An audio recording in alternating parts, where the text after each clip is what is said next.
Gagawa tayo ng simple sauce. Ayan. Ganito po ako gusto, yung gusto kong sauce pag sausawan ba. Dahil meron tayong ulam ng fried chicken, gusto ko sausaw sa vinegar at meron tayong okoy. Ayan, ginawa ng kasama ko. Ayan. So, gagawa tayo ng sauce. Nasa inyo po kung gusto nyong lagyan ng bawang, pero sa akin lalagyan ko po ng bawang. Ayan, lagyan natin ng bawang. May mga tao na ayaw nilang may bawang. Ayan, ako gusto ko. Dahil high blood ako, kailangan may bawang. Ay, lagyan natin ng sibuyas. Isang buong sibuyas. Ayan. Lagyan natin.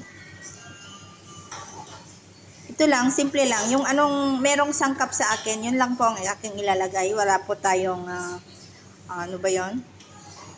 Fish sauce. Wala pa tayong brown sugar. Kaya yun lang po ang aking gagawin. Ayan, simple lang po. Ayan po, lagyan na natin ng black pepper powder. Meron na po siyang buo dito sa baba. Kung makita nyo, nilagay ko kanina. May buo. Lagyan natin. Ayan. Lagyan din natin ng asin. Ayan po ang aking sausawan. Lagyan natin ng asin para may lasa naman. Oh. Ayan.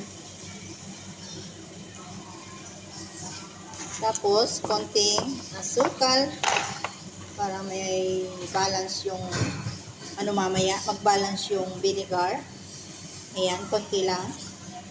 Tapos, lagay na natin ang vinegar. Ayan. O, diba? Yan po ang gusto kong sausawan. Simple lang, mga sisilaw. O, diba ganyan? O. Kung meron sana tayong, bang tawag nun? Fish sauce or